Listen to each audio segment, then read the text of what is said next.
and I thought that's what I'm going to be making.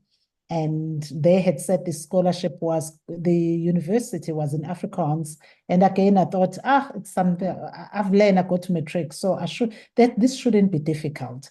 So for me, it was just an opportunity, and I grabbed it and I ran with it, irrespective of getting into a place where I was lectured in a language I couldn't understand. And I had to navigate that space and not say, because I don't understand, let me go back home, let me throw my hands off.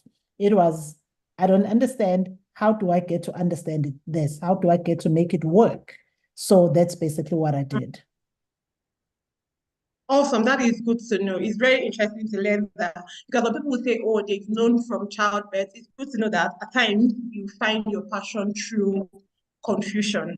I think that's what I'm taking out from this. Thank you so much. Yes. I'm going to take it to Susie now. It's easy to do what someone has done, because there's something to follow. You see someone that has done it, you can follow the person's lead and then continue. So how did you decide to be the first? Like, nobody is doing this in Kenya, and you say, okay, I'm going to open a beauty business, and you did it. Like, you did it, and you're here today. Tell us about it. We can't hear you. No, we can't. We still can't hear you. You Are can't you hear me? using? Okay, I can hear you now. Yeah. Now. Hi. Thanks so much for Hello. having me. Glad to be here. So yes, they call me a pioneer in my country because, okay, so I started off in the beauty industry as a makeup artist. I was actually in the US, came back home in 2007, and working as a media makeup artist. Now, what happened is, I came home with a big suitcase full of products. I was working with them, and then it got difficult to be able to replenish what I'm running out of. I need this one lipstick is finished, this one foundation is done. So I went to research where do people buy makeup, because I'd been away for 10 years. So I wasn't familiar. And to find out that, one, all the products were imported. Two, the products that they were importing were just like not even good for us, like not good for our skin, not good for our color tones. And I could not replenish my product for myself, also for my personal use. So I was like, I'm not the only one suffering. So that was a problem to fix. So I decided to create my own product line to fix those problems. So that's where that came in. So I have, my makeup artistry background, plus I have also a product development background. So that made it kind of easier to create the product and to create the brand and eventually launch it in the market. I've made that sound very simple, but there was nothing simple about it. Sure, we're going to get to that part of what are the challenges you face. Yeah. Thank you. Hi, Remy. Nice to have you here. I'm such a fan. Okay, so it's still the same question. Something particular I wanted to ask. For me, it's really how you think about these things. How did you decide that you wanted to start making human hair, but not just making human hair, you wanted to make them in a lab? How did you decide to do that? Thank you very much. Hello, everyone. So for me, it's like I've been in this industry for 5 years. We started selling hair extensions while I was working as head of digital marketing as like my side job.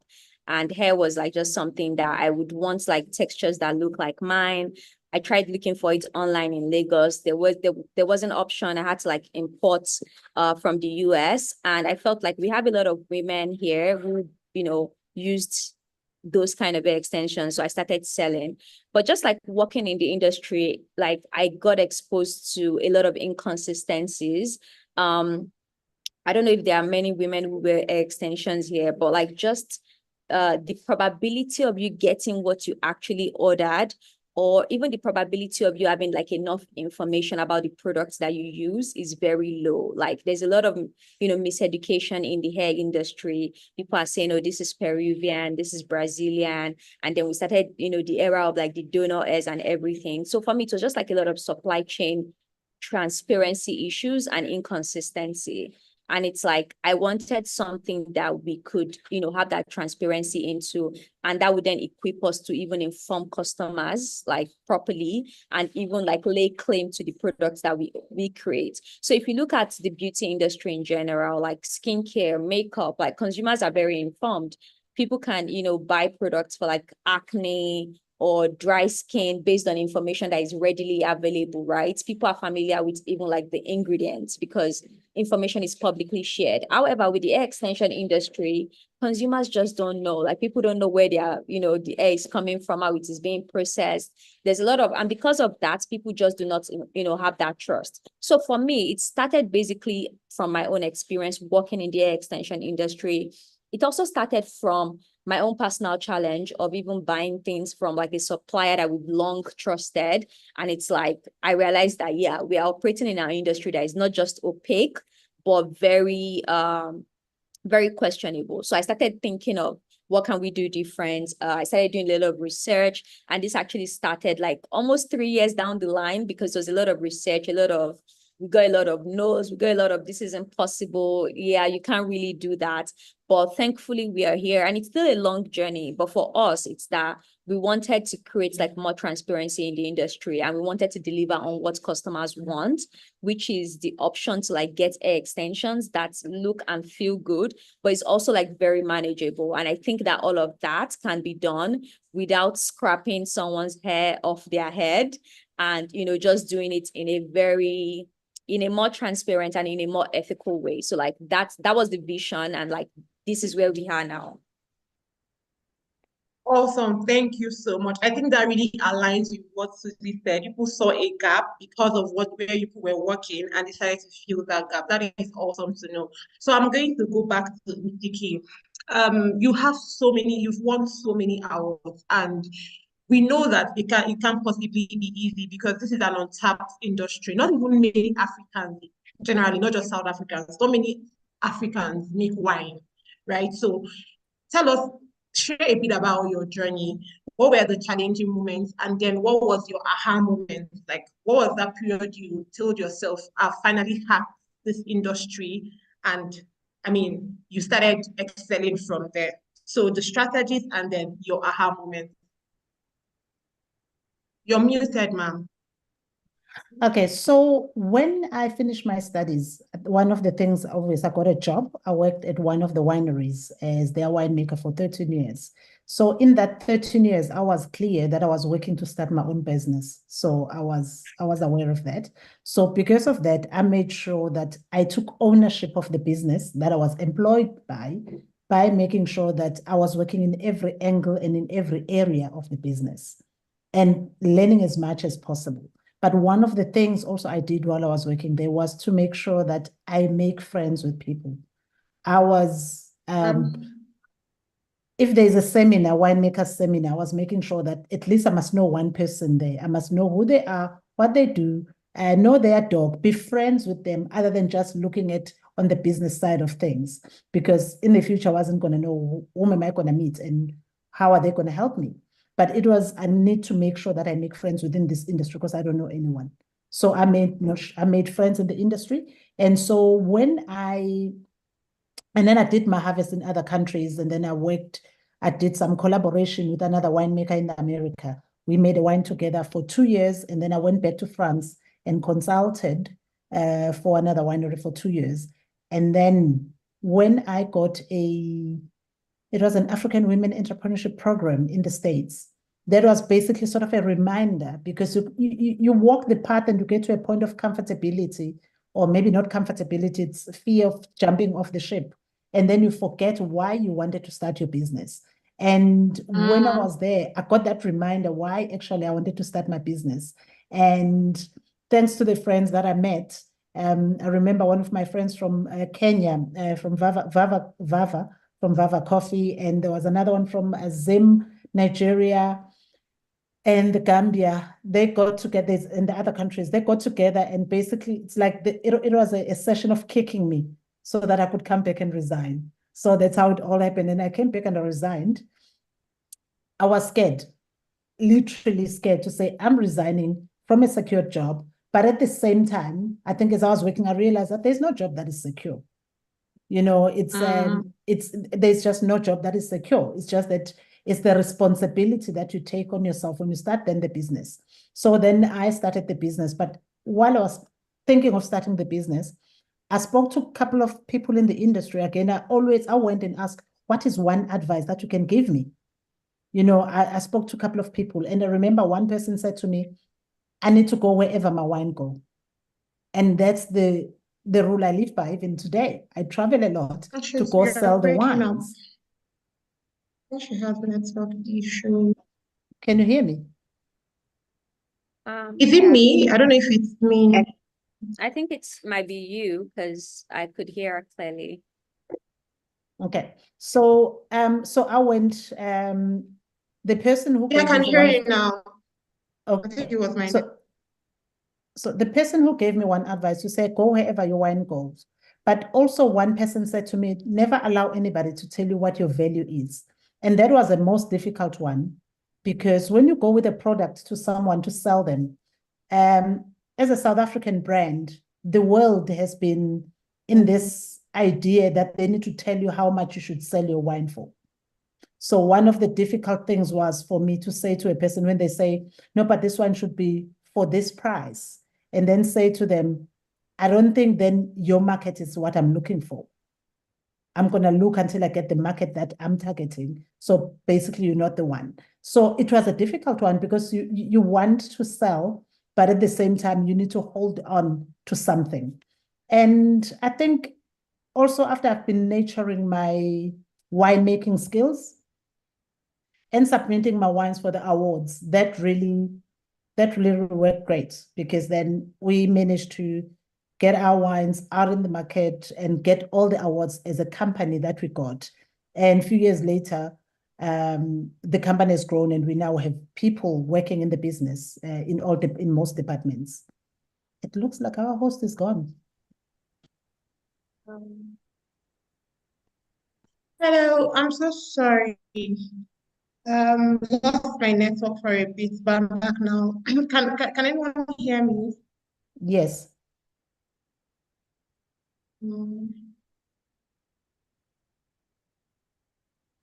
Hello. Yes, we can hear you. Oh, I can hear. I'm not sure.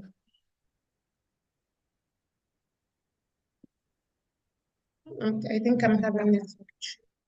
Can anyone hear me, please? Yes. Yes, we can hear you. Yes, we can. Maybe you could also like just drop the questions in the chats if it's becoming inconsistent. I'm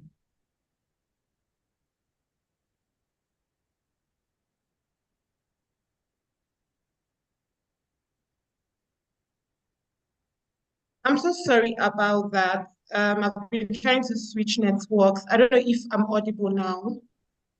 Yes, you are. You are audible. Okay. All right. So sorry about that. I heard you to the part where you said you were scared when you wanted to leave your business and you reached out to your friends. They were motivating you to leave. That was the point I heard. And then I heard where you said you love to travel to make connections before my network logged me off. Sorry about that again. Yes. So I think I spoke to a point where I was talking about were you done speaking, Nsiki? Were you done speaking before I left? Or yes, I was done speaking when you were gone.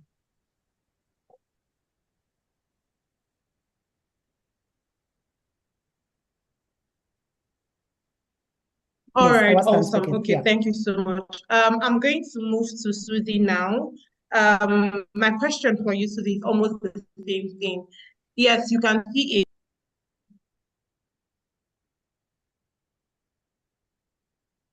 Sorry everyone. This is Grace speaking. Stephanie, okay, I think she's back now. Hi Chinelo.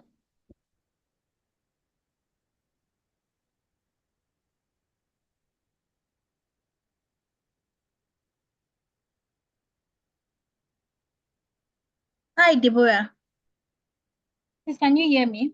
I'm Yes. Okay. so that then I continue. Yes, please. Then when I'm good, I'll let you know.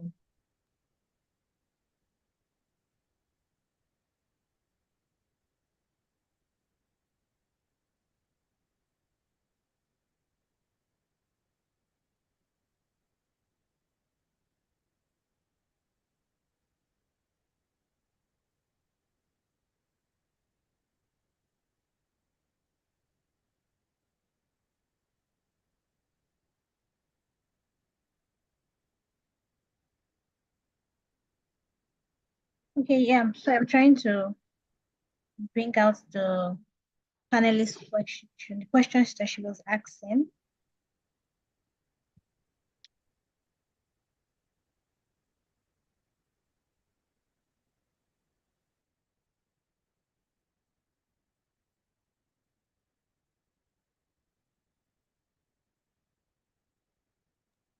All right. I'm super sorry. I think this is a Nigerian thing. I've switched from 3 networks and I'm still having this issue, but let me see if I can manage. Susie, I was about to ask that same thing. I know that it must not be easy for you to start out. Even if you knew the needs or knew what you wanted to do, I'm very sure that it was not easy for you to move to where you are today, that you have built. I mean, now we have many beautypreneurs in Kenya, and I'm sure that most of them were inspired because you could do it. So please take us through what the challenges were. If you had moments you felt like, oh, it's like I'm doing the wrong thing and I should just stop this business, and how you were able to move on to being profitable. Let me know if you heard me. Okay, yeah. So Okay. the challenges for me, one, I'm a pure creative at heart. So starting a business, being an entrepreneur was never in the works on my plans, but that's what happened. I found a gap, decided to fill it. I'm suddenly a business person. So even just like figuring out how to go through the steps, like okay, I worked in corporate for a while, so I had some ideas, and I also had my husband as my co-founder. So we had doing the legalities. Then trademarking was really important. I did that very quickly.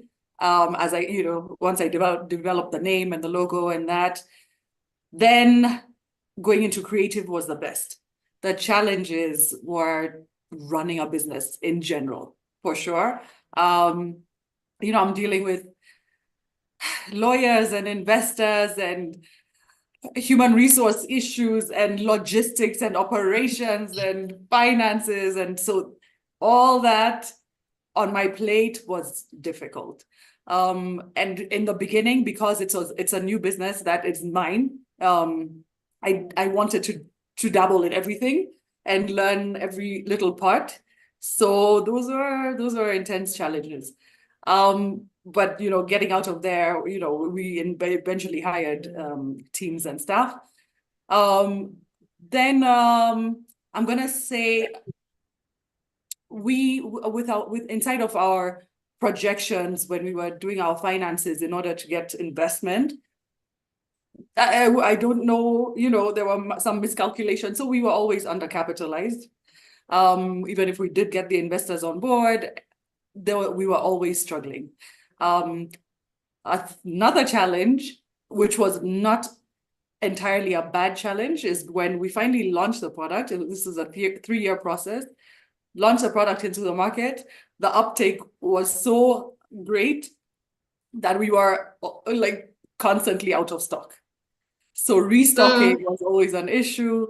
We fortunately didn't lose many customers. They were patient with us, but just now figuring out how to restock faster, better.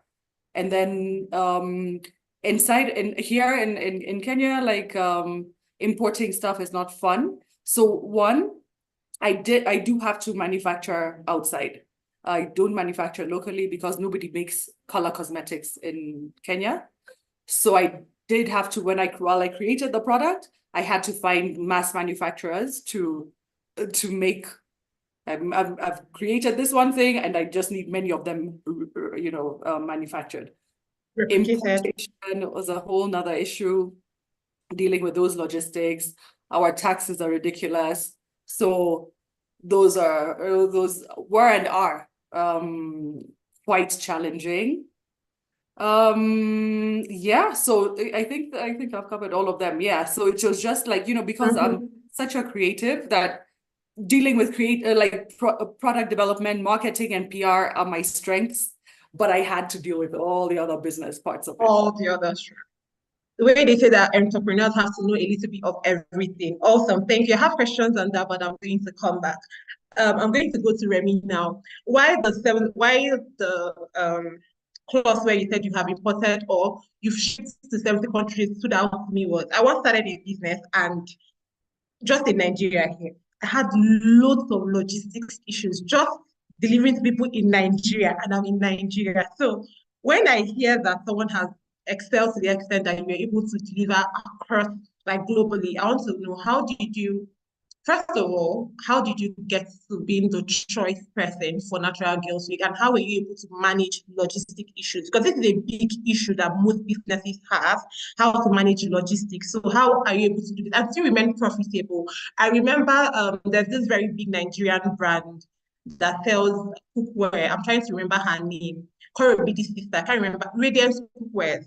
I remember when she said she had to stop sending abroad because for that time, I don't know if she has resumed because she had a lot of logistics issue and she's kept losing money. So how are you able to do this and you're still able to remain profitable? Yeah. So first of all, for a lot of products, or just like when it comes to like shipping and when it comes to like selling products, there are many things that you have to factor in. And thankfully, I've done marketing and sort of like helping businesses with like market entry before I started my own business. And one of the crucial thing is like sizing the weight of your product is very important to how you can scale globally, right? So for example, with Radiance Cookware, I also have like Radiance Cookware, have like their set. I think their set of 9 at home as well. It's a very heavy product, right? So it's like really heavy. So shipping that kind of product can bankrupt you, because again, like how much are customers truly willing to pay to like ship that heavy item? And then for customers, like they're probably even able to get like that kind of product in their country. So like what is the catch with like shipping with that kind of amount? So for us, thankfully, the kind of products we sell are not like really heavy. So it's actually easier to navigate like shipping. The second thing is when it comes to like being able to deliver to customers, or let me just say when it comes to like the basis of like any business, there has to be like demand for your product. If there's demand for your product, you can always like figure out or like navigate things. And for us, one of the things that was really important to like our journey is that we were always like positioned as a global business, right? Like even before we started this thing that is now like Texture Science Labs, and like we are selling for women globally, not even just Black women, but we started Natural Girl Weeks for Black women.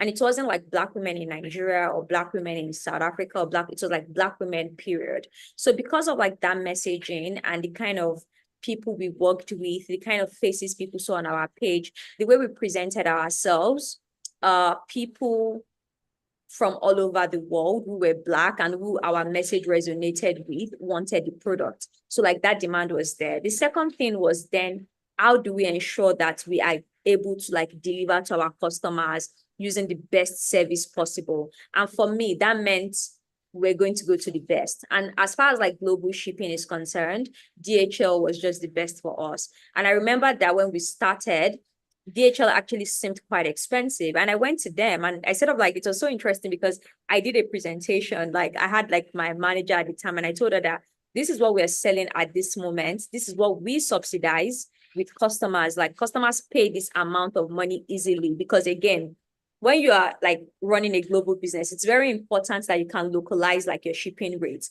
Like if someone comes on my website, for example, like, let me just give an example. We currently have a challenge like selling to South Africans because like shipping, South Africans importing anything is generally very expensive, right?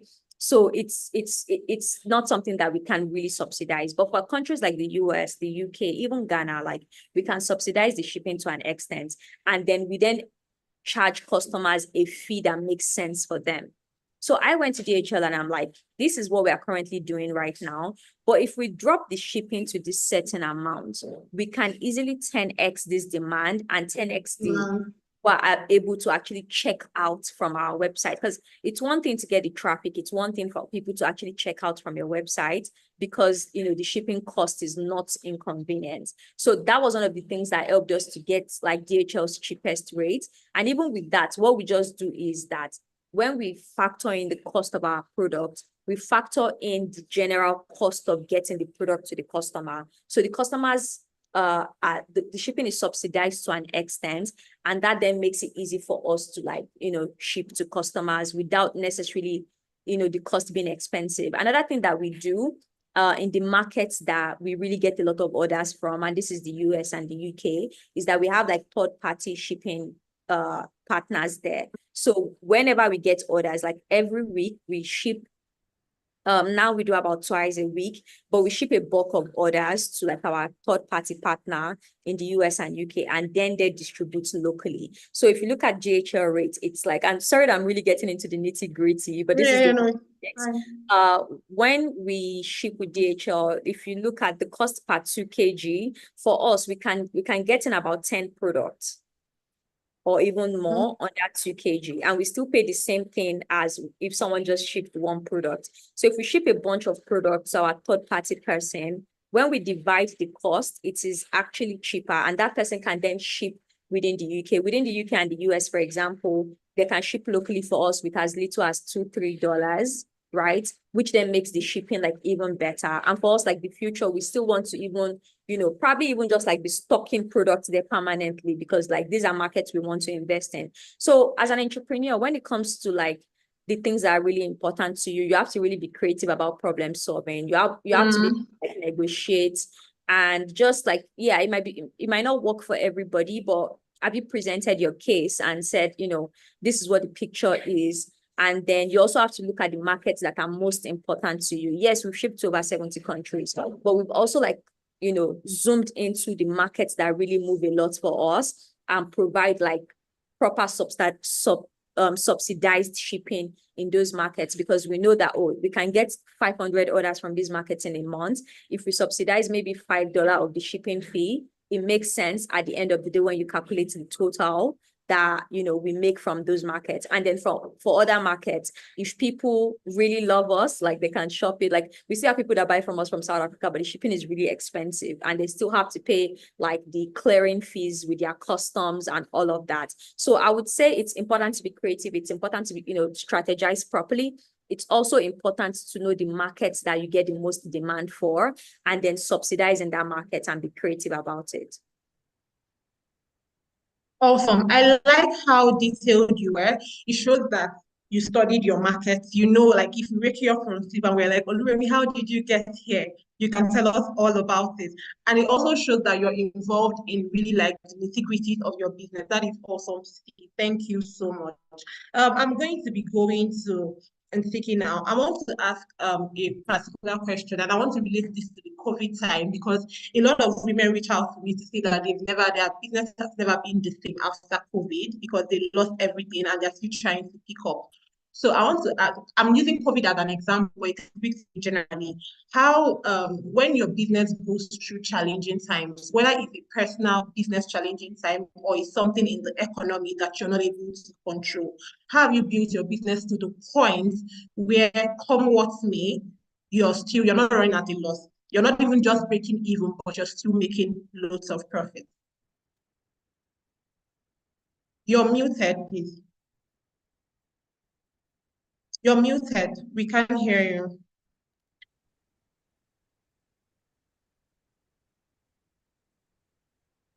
Let me see if I can unmute you from my end. We are unable to hear you. I'm trying to unmute you, but that's not working. Okay, I've asked you to no, you have to unmute your mic, ma'am. We can't hear you. Okay, can the others hear me? Yeah, okay, maybe you go while she's trying to sort that out. Okay, so I just call it pivoting. Not being stuck on one answer, and if and not banging your head against the wall. Like you have to know how to pivot. I mean, we were stuck in a pandemic selling lipsticks with people wearing masks, right? Like, how do we figure that out? But, for whatever reason, our lipstick sales still were okay because, the ladies were wearing lipsticks while they're cooking in the kitchen. I don't know. but it's called pivoting. Just see what is the next best. Not there's no hope and let's give up. What's the next fix? And just working that out. You know, you have a support system, you have mentors, hopefully around you. Talk to people, get more ideas, because there are times that you can just get stuck in a rut, especially when things are really hard. But the whole point is being willing to make changes as they need to be made, not being stuck in the same place just because that's what your initial idea was. Awesome. So I'm just going to steal on you. I'm still going to ask you. Sorry, Remy, before I move to Remy, just the question I had asked Remy earlier, because I know that what I'm also asking logistics questions is we have women from all parts of Africa here and they face these issues. So coming from Kenya, have you also been able to manage the logistic issues? Because I know that you also sell outside of Kenya. Yes. So Remy was talking about DHL was really good. DHL in this country is horrific. So I used to try to use them. I tried, FedEx, I tried UPS. They were all impossible. So what I had to do was just find different clearing agents who would help me get it done easier. And in the past 2 years for my new brand, I actually found a really good company called Aramex. And they do from like door to door, which is very helpful. And it also once or twice they've got it wrong and I had to, pay too much extra. But for the most part, like they have been a fraction of the price of the others. So it's of course about just like research and here we have too many people on the ground, too many people like trying to make money that they shouldn't, too many people like trying to con you. So being very diligent about that, just knowing that, and also getting good referrals is probably the way to go. So for us here, having one really efficient clearing agent who will even deal with the shipping companies and all the logistics, that I found is really helpful because I'm not a logistics person and I don't have to be. And so let the people who know how to do their job type of thing. So that's my answer for that. Awesome. I think Ntiki has dropped off. Maybe she's trying to resolve her network issues. Okay, I wanted something you said. I wanted to say to that. I think that's same thing between Remy and you, that it's important to research because she had to research for her best options and it was not also your best option. So women listening, don't just take it that, oh, Remy said DHL, so you can start using DHL without thinking if it works for the country you're in, or to mention the brand and then you go out, you run along with it. Do your research and be sure that you work for your particular country. And please let me know if you can hear us now.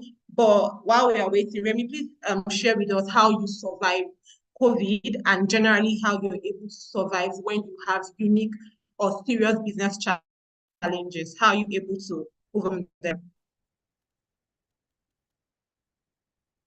You're muted too. Yeah, sorry. So honestly, I would say that challenges will always happen. They're natural.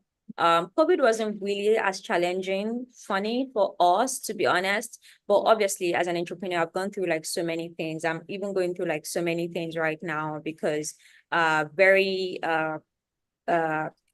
the same thing with like Susie, where it's like you launch your products that there's a lot of demand for, and now you have the challenge with keeping up with like the production. And you're disappointing customers and you're having to communicate with people. I think the first thing is realizing that you're not alone. Because sometimes, like when you're dealing with like very hard conditions as an entrepreneur, you almost feel like this is the end. This is going to ruin me. Like, oh my God, I've messed up. Just for realizing that you're not alone, and this happens to like a lot of people. And if people overcome like different circumstances and issues every day, you can overcome it as well. Like, trust yourself with that. So after first understanding that this is something that happens to everyone, you then need to like really analyze the issues, and not from your own POV. You need to really look at the fact, what is happening, what can realistically be done. How can we even like make sure that the business does not die, like while we try to like fix all of these issues? This is where maybe pivoting comes from. This is where maybe being even more transparent with your customers comes from. This is where, you know, just like figuring out the little things you can do to sort of like sustain while you are fixing the issues, maybe like more long term. That is super important. You need to also like, you know, talk to people. One thing about entrepreneurship and just doing anything that people really love is that many people are interested in helping you, right? You'll be very surprised the help you can get by just speaking out, you know, even reaching out to people, talking to people about your challenges. And it doesn't even have to be someone that is in the same industry as you. For example, when we got like our factory where we have now, we're having some issues trying to like figure out some of like the machineries that we had. And there's a company right beside us here. They sell like packed product like juice, water, and all of that. So I was speaking to the owner, and we're just talking about something totally different. And I just even mentioned some of the issues we're having. And I was like, oh, like he has people that do this, you know, because at the end of the day, it's like still machinery and stuff. And it instantly like fixed that issue for me. But imagine if I didn't like speak to him about it, right? So speaking to people is like just important. You never know where your help is coming from, and just putting yourself out there as much as you can. Like you can never tell like what would happen from even you just speaking, even if it's on social media, even if it's in the stories, and just like sharing, being vulnerable with both your customers, your investors, your friends. You never know where help is coming from. But I would say that it's very important for you to analyze why you are in the situation you are in, and how you can solve it from like a very analytical point. And then you can then start fixing those issues one after the other. But be very kind to yourself, because entrepreneurship, like your mental health and your mental strength is important. So you need to be kind to yourself and you'll be fine. Awesome. Something that has really been, I don't know, amazing throughout this whole program, the IgniteHER, it seems that all the entrepreneurs have common things. This be kind to yourself, get support was like the two things that stood out yesterday, and you're just like repeating it. So it means that it's really a big deal for entrepreneurs. So please, ladies, be kind to yourself and look for help, get support. And Siki, let me know if you can speak now, and then you can answer the question if yes. Yes, thank you. Apologies for all the mess. No problem. So I think both Susie and Lorraine have spoken about this in terms of pivoting. We are in the wine industry, and around COVID, South Africa, basically, we were shut down in terms of selling wine. So we couldn't sell. But luckily, the world was open to that. Everyone else was drinking wine, everyone else was selling. But what it did for us was to help us, it gave us a chance to actually go online, because we're not even online at that time. We had just started as a company. So we had to go online and have our online platform active. And we learned even that we could do wine tasting online, do tasting with people around the world, but we're doing it online. And so that the importers who were buying the wine in different countries, we can actually have access and have conversation with them. So it was, when it all started, yes, there was fear, because all I could see was the production going down the drain and all those things happening. But there was also an opportunity in that moment of realizing that on the things we haven't had a chance to do, we could actually change and be able to do them. And Loremi spoke about doing some research on logistics. Actually, that's what we had to do to find out which logistics company was working better for us as a small company. Because every logistics company we're trying to get, it's either they were moving big volumes, not for small volumes. So we got time to actually research and find out who was working with us, who could work better for us, and going to the suppliers and negotiate with them to see what works for us. Awesome. I love, three of you have said negotiation. So that's the key thing that has stood out. Ladies, so there are 2 more questions we have. But before I go back to my own questions, I'm going to take a few of the questions the ladies have.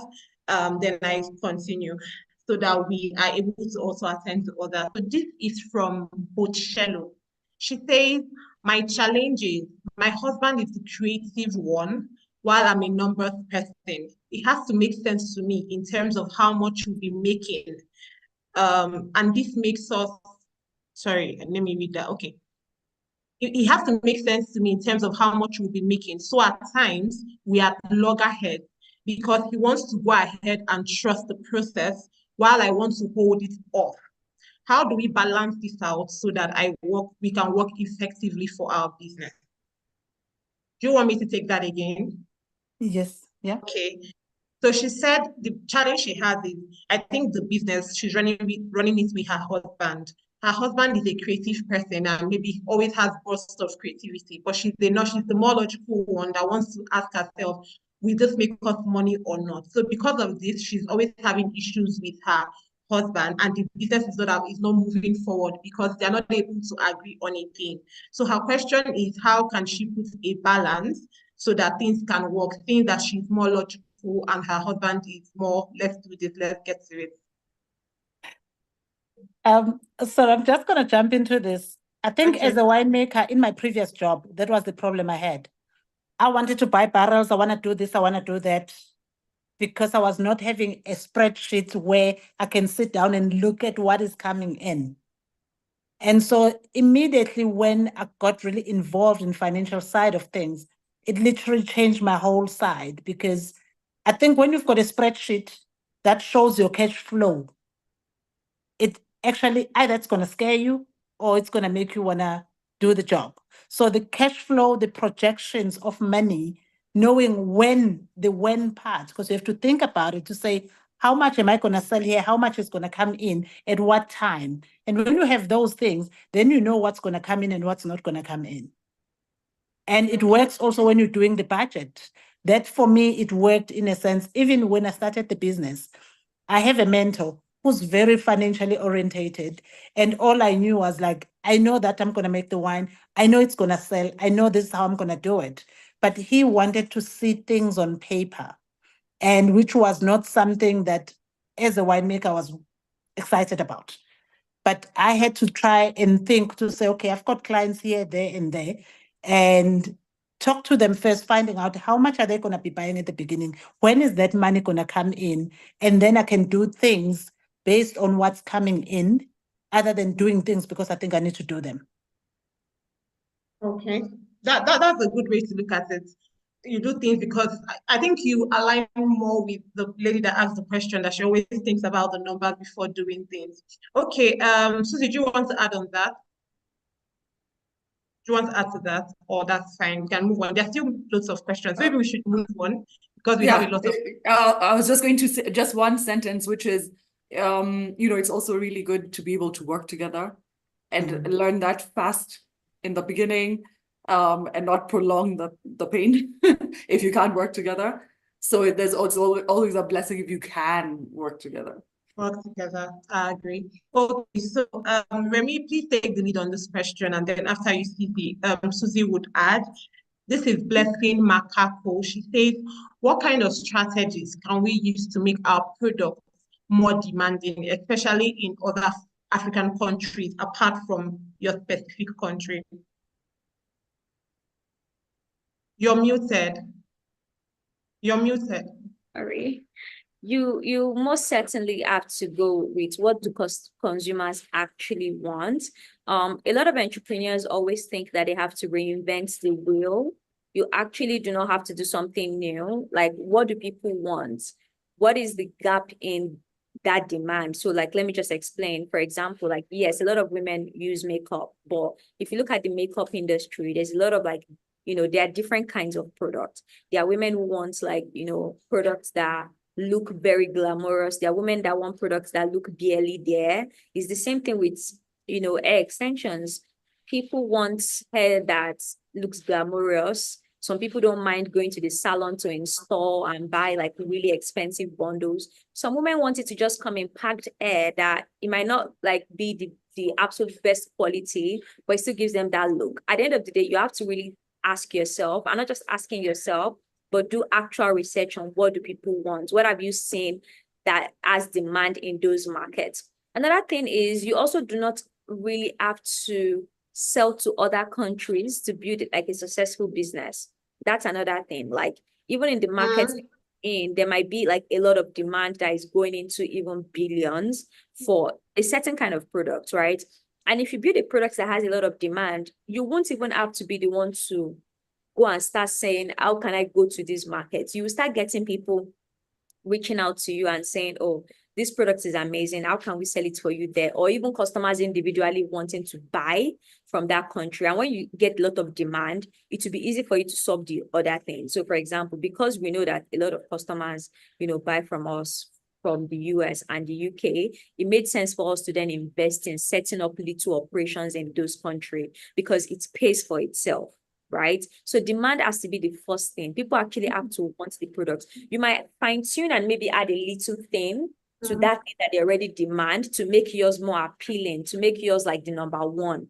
But that demand, the natural demand has to be there for that product first. And then you can look for like other ways to make yours special. It could be the packaging. It could be the way you talk about the product. It could be like little things that you've done to make it for a specific kind of people. Right? So for example, there are some clothes that are, just targeted for people that are maybe plus sized. And because of that, people who are plus sized would want to buy the product more than, just buying from a brand that is selling for everyone, or you don't even know if they are selling for you. So at the end of the day, demand, customizations, and then just like following where the money is. Basically, you don't have to be trying to go into a market where you're not sure that there's a demand for your product. Always follow the money and follow the demand. I love every time I hear the sound of money makes me happy. This is also very key. Someone, I think they have a question. Please put it in the comment section. I'm going to take, because I promised people yesterday, we are behind time, but I promised to take one live question yesterday. So please be sure that you have a good question. If you have a very good question, you can use the hand button and I'm going to unmute you and allow you speak. So many people here have asked about logistics.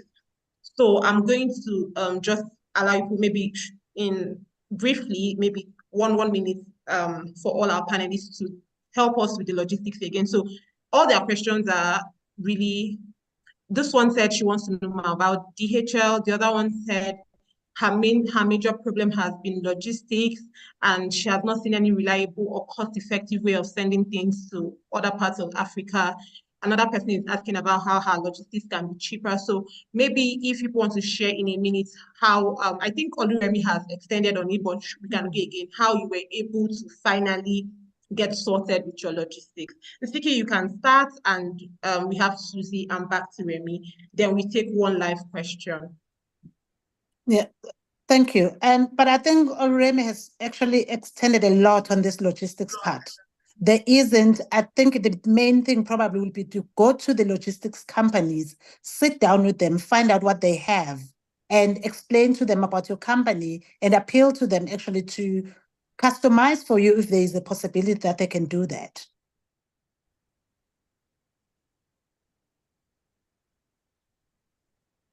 Yeah, I agree. Awesome, I agree. Thank you for that. Susie, please. Yes, just look at all the options. And then different products have different needs of importation or moving around. So take that into consideration when talking to the companies. There's a lot of companies. Google is really your best friend. There's many options out there. So just see, you just have to see what works best for you. It might be a bit of trial and error, but you have to unfortunately go through that process. That's why I called it the yucky stuff that I didn't want to deal with, but here we are. Yeah. Thank you so much.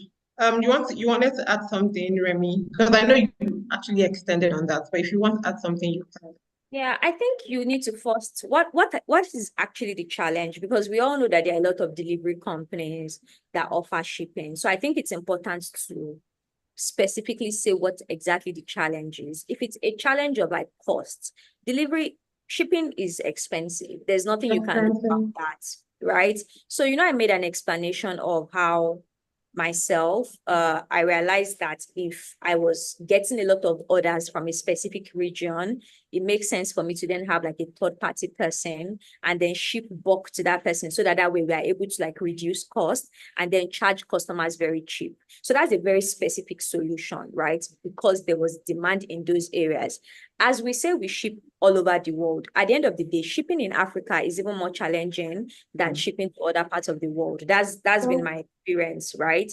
So, for example, I made mention of how I still have a lot of challenges with South Africa. I still am not able to serve that market the way I would. So shipping in Africa for me is very, very challenging. Most of our customers are from outside Africa, apart from like Nigeria.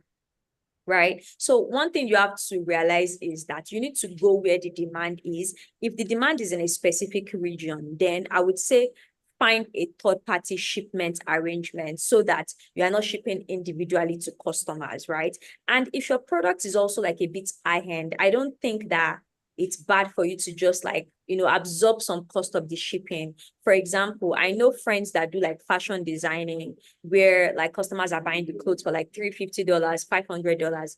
For those, like it's very easy for them to absorb some amount of the shipping and then ship to the customers easily. So maybe write out all your current shipping challenges. If it is price, does it make sense for us to subsidize the shipping? Is there enough demand coming from this region where we can afford to pay a third-party person? If the issue is maybe the timeline of how long the delivery takes, you can look for express delivery options. The DHL offers express delivery options, although it still depends on where that place, like where the goods are going. If it has to do with weight, maybe your product is very heavy and it is very expensive to ship those items, then you need to, and there's a lot of demand, then you need to start thinking of like cargo shipping. How can you ship through like cargo there? If you search on Google, maybe cargo or sea shipping agents, you will find people who ship like very heavy items, right? But for that, you still need to have some sort of distribution locally to help you like ship it to people individually. So it has to start first with what your current shipping challenges are, and then trying to find individual solutions for that. Because there are a lot of shipping options. It depends on your problem. Yeah. Awesome. Thank you so much. Something that she keeps saying is research. I think at times women entrepreneurs, we can be a bit lazy. We want things to be handed to us. At times we have to do the work. And that work can be you sitting down and asking yourself, like all the things she said, analyze the problems you have, and then you can find solutions. Okay, so I'm going to take the live question and then we'll be wrapping up. Thank you so much again. Please can edit your hands are up. Can you unmute and speak or ask your question? Edit A. If you're not ready, edit, then I'm going to take Ibiroba. Ibiroba, please go ahead.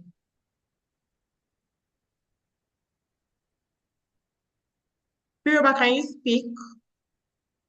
Ma. Yeah, please go ahead with your question. Okay. Good afternoon, Ma. Good afternoon. Okay, my question is that I sell quite a number of unrelated products and I've been told to have a niche. So I have also seen the need to narrow down because sometimes I go crazy from trying to sort out things on my own, but that's not even my major problem. So the major problem now is I'm at a stage of personal inventory and I feel the need to create something personal that can solve a problem. So my question is, how do I navigate it? Because I'm already thinking that I would have to ditch my former products for this new thing that I'm going to create. So I don't know if I can get practical steps on how to navigate this journey. Thank you. That's my question. I hope you got it. I think I did. Susie, did you get it or you want her to repeat? Okay, she said she sells a lot of things. She sells lots of products and she doesn't know, she's not clear on how she should niche. That's your question, right, Adenike? Yes, ma. So she wants to, she's trying to find her niche, but she's not sure on how to decide that this is the exact thing she should do. So how should she make that decision of this is the product I should focus on? Okay, one, whatever I feel like whatever product you're selling or producing as an entrepreneur, you must extremely adore, love with all your heart. That's what's going to make you be able to sell it. If you don't, like, I could never sell, cement because I don't care. Or like, I'm not even a fashionista, so I could never even sell clothes. So whatever it is that you're choosing to venture into, please make sure you have so much passion for it and so much love for it. That's what's going to keep you going every day and make you wake up in the morning. And when you fall, you'll stand up easier. So please just make sure whatever it is, I don't think it's even finding your niche, it's finding your passion first. Yeah, just to add on Susie's comment about the passions, like, you need to know why you sell what you're selling. Why are you selling it? Can you build a story around it? Can you create a story and have a conversation, a compelling conversation to say to a person why they should buy it when you talk to them? Is it something that you feel it is a need, or is it just it's a luxury, so that your story can be created proper around it? So I think, yes. And obviously, once you know why, then of course you have to love it. What is it that you love the most among all these things that you're selling? I think that will help you to narrow down to choose what, and also besides then what you love, what is it that you think will move in the market? What does the market needs? Because sometimes what we love the most is not really what will move in the market. So you're selling a lot of things, so you can look among the things that you're selling. What is it that actually the market needs? What is the community in need of? Thank you. Awesome. Thank you so much. This has been great, great, great. So I'm just going to do a summary for everybody, and then I'm going to come back to you, my beautiful panelists, to tell me your last words or advice. Okay, you want to add something? Yeah, so I'm so Okay, sorry. I would have to go because I have a meeting by 3 o'clock that I need to just no prepare problem. for. So thank you so much for having me. Thank you guys. Take care. Thank you so much also for sharing. We love you. Bye-bye. Okay. Yeah. And please, you can go and follow her business and then follow her page too, right? Her business is Texture Science Lab. And I know that she was handling, she's the founder of Natural Girls Week. I don't know I think she changed name. The moderators will tell us what the new name is. Okay, so let me quickly do the recap from beginning to end. Obviously, I'm not going to say everything they all said. I'm just going to put my notes and then I'll give it over to them to give their final words. From the beginning, I think it was Nfiki that mentioned to us about starting from confusion. So if you're a female entrepreneur and you're at a point where you're not even sure of what you are doing, know that at times things are hazy, things are unclear. I'm very sure that even Susie, so when she decided that, she wants to be a beautypreneur, she did not have it all figured out. I'm sure that she started discovering along the line, let me do this way, or let me do it the other way. And same for Nfiki. So know that if you're in a place where you're confused, it's okay, and clarity will come as you go. And then one person spoke about seeing a gap and filling it. I think it's both Susie and Remy. Susie said she saw that there was nobody doing beauty products, and she had to do something suitable for the African skin. So she decided to fill that gap. She created her own product line, and something she said that also stood out to me when she said she did what she wanted, like a sample, and then gave people who can do it to replicate it. I think it's a powerful point. At times, women want to do everything themselves. You can choose what you can do. Like, okay, I know the kind of products I want to put out, but I do not have what it takes to mass produce this. So I create the products and look for how to employ other people that would help me. I think it was still Susie that talked about, she was speaking about how her husband helped her when she was starting.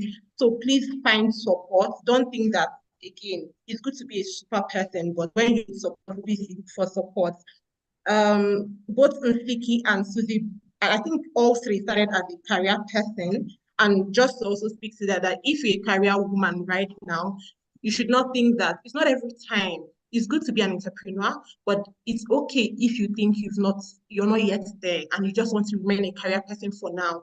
And when you think you have what it takes to start a business, you start out. So don't think you're too late or anything. You can start from where you are. I think it was also Nsiki that said she used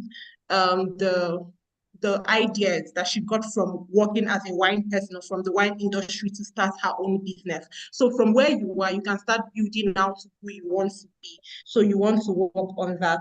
And then I think it was still Nsiki that talked about making friends, collaboration. It also speaks to the session we had earlier about the imposter, when people said they had imposter syndrome and all that. Please ensure that you collaborate, make sure that you make friends, talk to people. This is day 2 of IgniteHER. Some of you people still don't know the name of one person. You've not found even one friend. And I mean, we're a lot. So make it your point to find at least a friend and collaborate. Okay, I've talked about having a support system. I think it was Susie that talked about she took 3 years to launch. I noted that down because at times people want things here and now. Somebody during this session, somebody put it in the comment section that she wants to start a business now, and what should she do to make sure she starts getting profit immediately? I saw the question and I laughed. I'm sure that they can tell you that it doesn't happen like that. You don't start something today and you start making profit from it that same day. So you want to build or take your time to build. Someone said always be positioned rightly, choose a niche, be creative about problem solving. That was Remy said, when you have issues, be creative about it. Don't always allow things to be handed over to you. Make your own research, ask people questions, analyze, and don't just sit and keep saying, I have problems. Look for a way to solve your problems. They all talked about negotiation, said you should know your market, know when to pivot. I think that was Susie, I can't remember now. That you should know when to pivot, know when to start a new business, know when this is not working and you have to channel in, to be flexible. I think that's how to wrap that up. Get more ideas. Someone said that challenges are common to all. You should know that all business, they have problems. And even as they are today, I know that they are profitable. While they are profitable, they still experience challenges. So you should know that everybody has problems. Just look for how to analyze them. Then they said to reach out and know when to get help. Ask people for help. Business is not competition, it's collaboration. Don't think that when you ask people for help, it means that you are failing in business. When you need help, please look for help. Be kind to yourself. I wrote something, my own handwriting, I cannot see what I wrote. Okay, someone said, what do people know what people want and sell what people want? And then that you don't have to sell to everybody to make money. Know the exact people you have to sell to. I think it was Oluremi that said, check for the demand. That it's important to know what people need so that you sell rightly. And then they said customization, that when you customize your things to fit people or to fit the needs of your audience, that it helps you to make more money. Oluremi also said, follow the money or follow where the money is. When you start doing your business, ask yourself, is there a need? Is there a space I can fill before you do that? And then I think finally it was Nsiki that said, love what you choose. Anything. It was it Nsiki? Oh no, it was Susie. Susie said, when she said she cannot sell cement, yes, that you should love anything you want to do, you should love it, because you cannot sell what you do not love. Like the example she gave, if you don't like cement or you don't know anything about building, there's no way you can talk about it the way people will be passionate. So that is the summary that I noted down. I'm sure that you all have other notes, but this is the ones I was able to note down for you people. Thank you so much. I personally learned from this session. So I give it to you ladies again. Share both a business secret and final words to the women. So I would start with Nsiki, and Susie, you would close. Thank you so much. Thank you. I think I wouldn't say it's a secret. It's something that I learned as I work. The importance of the people in the industry you are in. And I think my colleagues did touch on this about talk to people, ask questions, ask for help. And that has gone a long way for me, to ask for help and talk to your supply, like your suppliers, your customers. They are not just your suppliers and customers. They are also part of what you're doing. You ask for their help and you ask for their assistance. With my suppliers, I even go to a point of asking for extended payment terms because I want to extend the finances that I have. With my customers, I even sometimes ask if they can be able to pay upfront a certain portion so that I can be able to operate and do certain things. So it is important to ask, but also know that your friends, know your friends very well, because your friends are your people and your family are the people you're gonna cry to when the things are really rough, so that you can cry, get out of the room and go work. So go to the house, talk to them, cry, get out of crying and go back and work. That's, yeah. Thank you so much for those final words, Siki. All right, over to you, Susie. Just before you go, Susie, please, ladies, you can go to their social media platforms and follow them. Moderators, please put the links of our speakers. You can follow their business page and their personal page. Encourage them. They've taken out their time to come and speak to you, and you also learn from what they have done. So please make sure that you follow them on their social media pages. Please go ahead, ma'am.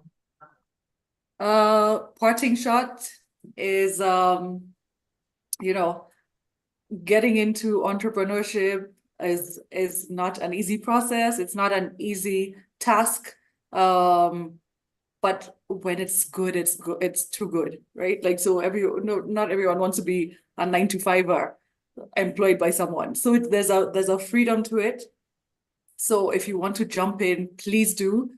I have a few P's that I work with, which are passion, perseverance, patience, prayer.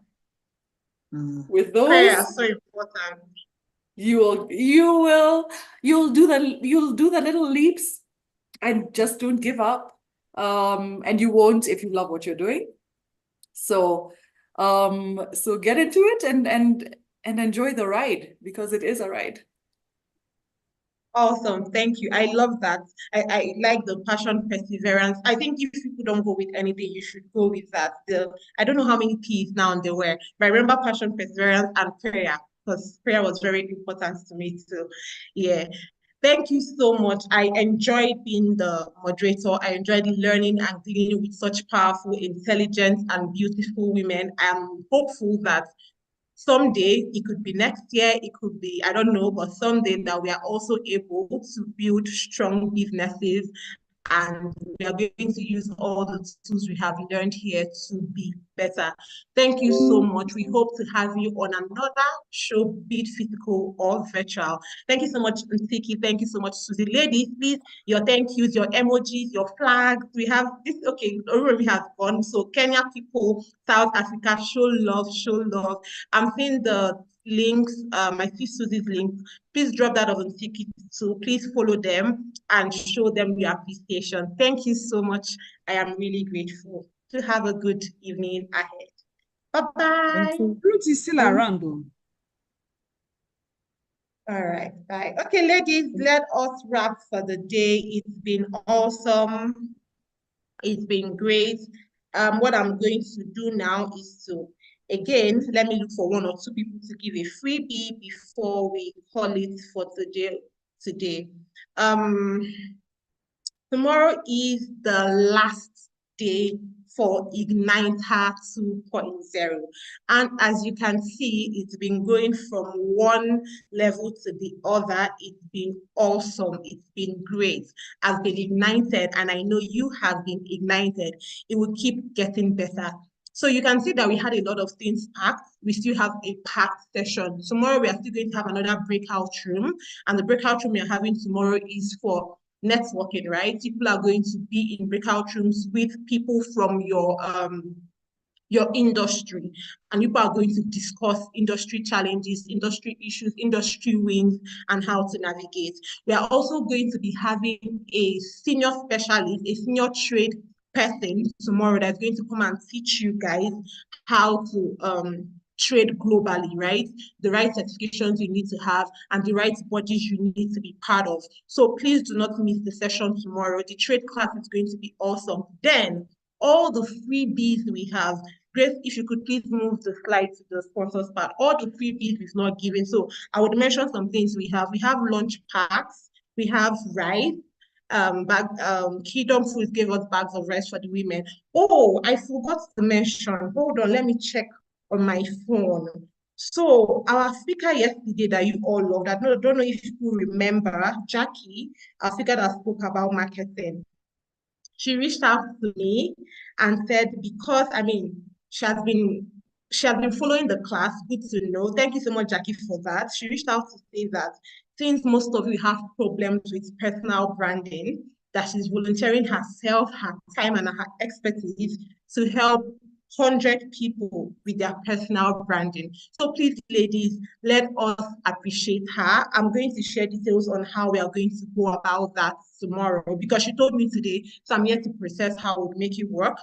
When I have time after this class, we are going to speak about it and see how it will work. But let's thank her and then also follow her on her pages. Thank you so much, Jackie. We know that you're busy and we are not deserving. Thank you. So I was saying we have loads of stuff. We have 50 free vouchers for ladies in Nigeria who want to get perfume products. So we are going to also be telling you how that would work. We have lunch packs from Famous Catering. We have, maybe I'm going to give 1 or 2 today, just so that tomorrow we don't spend all our time sharing gifts. Then from Kel's Canvas, we have frames, very beautiful frames. When I mean frames, like wall frames or picture frames that he wants to give to the ladies. Madden Foods also has a real very good set of different food powders, about 4, and is worth over, I don't know how to calculate that in dollars now, but in Naira, the goods she wants to give is worth over 30,000 Naira per person. Oils and butter has butters she wants to give out, and then hair care sets. Organics by Nyeri also have sets she wants to give out. So please do not miss any of those things. Like I said, we have a lot to give. And then we also have free digital marketing strategies to give out. We have free websites to give out. We have branding strategy and bookkeeping. So people should not worry. There is a lot. But just before we go, if you're from Ghana here, I'm just going to choose randomly, right? Ghanaians in the house, say hello so that we are going to share a few bags of rice right now before we go. Ghanaians in the house, tell me hello, hello. So Ethel, I've given you rice before. How many rice do you want? Okay, so I had given Ethel 1. I told her that she had a slot. You reach out with your delivery details and we're going to talk about that. I saw Fafa Mabo. Moderators, please take note. Fafa Amabo, that will be the second person. I think I'm seeing Waltrude. Waltrude, you'll be the 3rd person. Waltrude, what's your full name? Okay, so for today, I've given to Ethel, Papa, Waltrude, and oh God, the names are moving so fast. I can't see.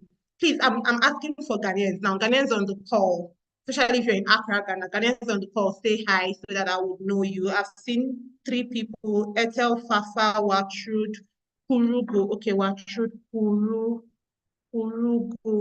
Okay, there's Kafyu Kalo. Okay, these are the 4 people I've seen. People should not worry, we have more. We still have slots for like 6 people. But these 4, I've seen you. Tomorrow we are going to continue. I'm going to pick, so the people, Lagosians, where are my Lagosians? Lagosians, say hi. Say hi, let me see what to do for 1 or 2. Lagosians now, not just Nigerians. Nigerians in Lagos. Okay, I see people are plenty. I see Fatma.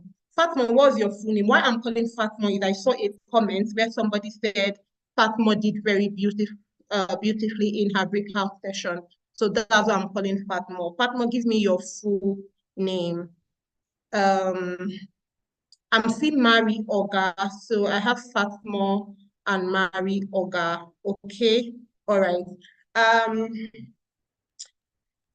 Now, tomorrow we are going to have sessions where other countries are going to be involved. Like I said, we have a lot. People should not bother. We have the only thing that you do, ask people that have been joining early. When people join early, I give them stuff. So tomorrow, come one, come all. We would give you people stuff. All right. Tomorrow you come one, you come all, and I will spend maybe 20 minutes tomorrow giving only freebies before we do anything. So if you have not gotten something, and there's something that is very important people should know. right? Because I like to put a balance. Let's be truthful to ourselves. Yesterday, we had about 2,700 people in total. Even if we were Jesus, we cannot possibly have gifts for all of you, right? We are going to try the most that we can.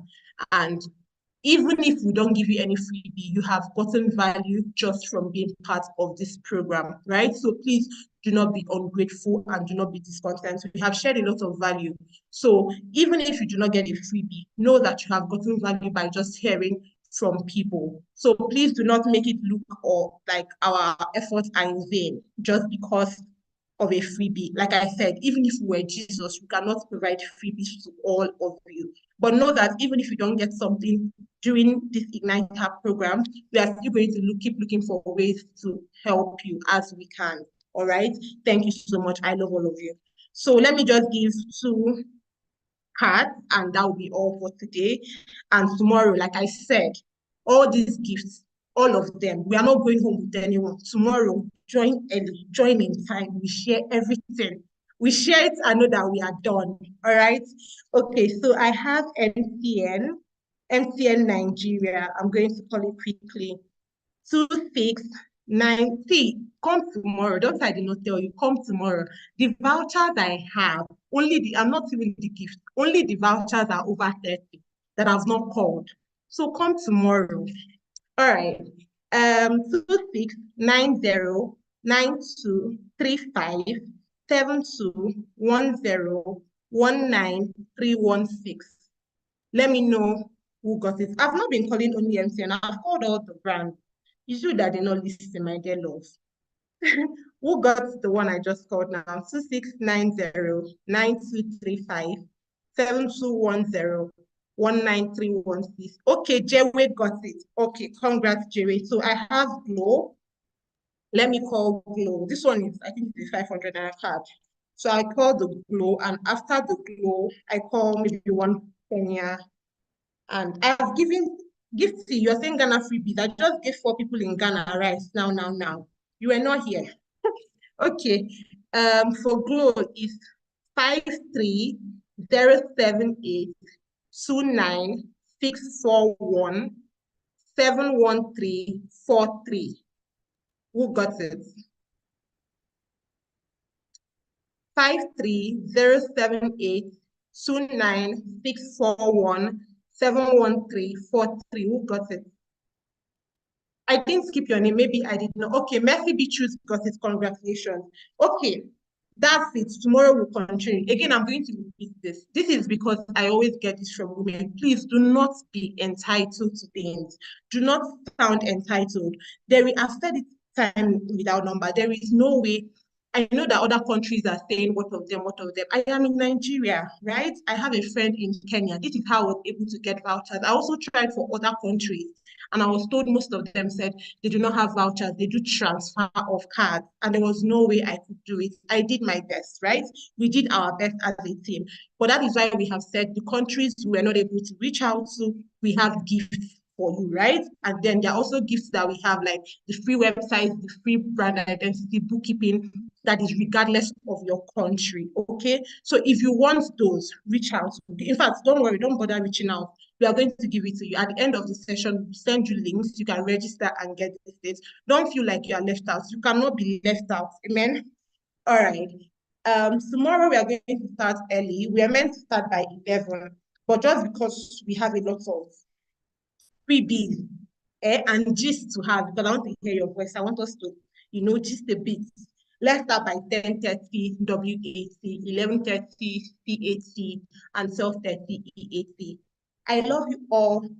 Thank you so much. How you get your gifts? Good question. So I've said it, I've been repeating it timelessly. Go to your group before the group is locked. If you want a gift, just say, my name is ABC.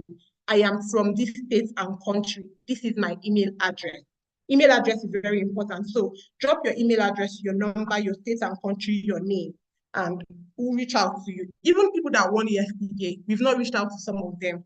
It's not because we forgot. People should know that the program is still on, so everybody is still a lot busy, right? But just don't worry.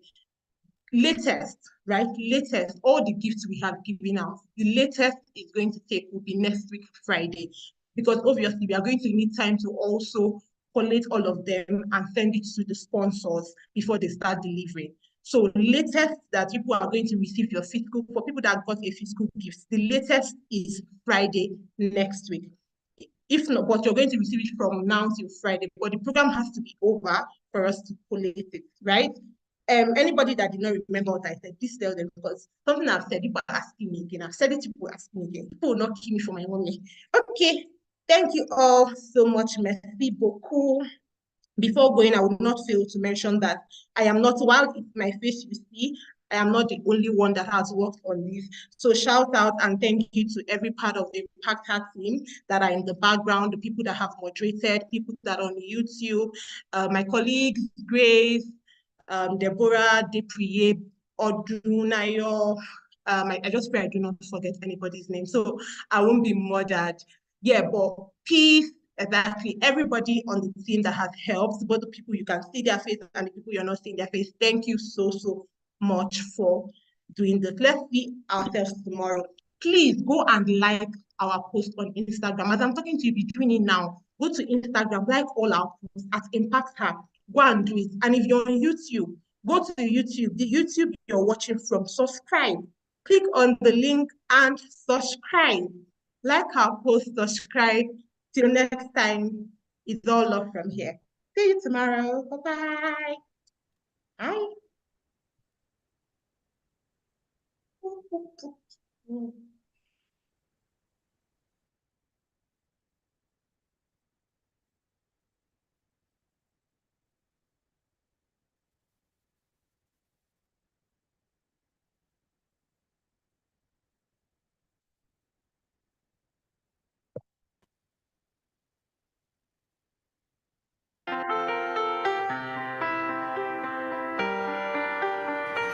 I let it fall.